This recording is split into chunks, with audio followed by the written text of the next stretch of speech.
Okay, so eto, merong sulpot na sekta na nagtanong sa comment section natin kung bakit daw yung simbahang katoliko palagi ang nakukuha sa horror movies, tsaka yung mga sinasaniban daw, at tsaka bakit daw sa mga horror movies na to ay natutokso or tinutokso ng diablo ang mga pare o di kaya yung mga madre. Okay, hindi lang basta horror movie to, it is a true to life horror movies. Talagang nangyari talaga to sa tunay na buhay. Okay, alam mo kung bakit Katoliko yung nakukuha. Simple lang yung sagot dyan. Kasi Katoliko ang tunay na kalaban ng diablo. Okay? Hindi naman yung sekta nyo kasi wala naman pakialam yung diablo niyan kasi mga alagad niya kayo. Okay.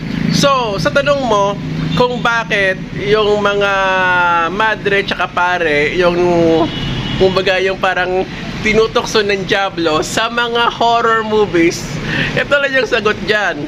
Kasi yung mga madre tsaka paring yan, yung tunay na alagad ni Kristo. Kasi si Kristo mismo, sa Mateo 4:1 hanggang 11, siya din mismo ay tinukso ng diablo. Kaya kung mapapansin mo, sa mga true to life na mga horror movies, ay ang kalaban ng mga diablo ay walang iba kundi yung simbahang Katoliko at hindi yung simbahan nyo, yung iglesia nyo na sumulpot lang. So, dun pa lang sana sa mga horror movies, alam mo na kung ano ang tunay na iglesia na kalaban ng diablo. So, yun lang, and God bless sa'yo. Sana maging Katoliko ka na rin.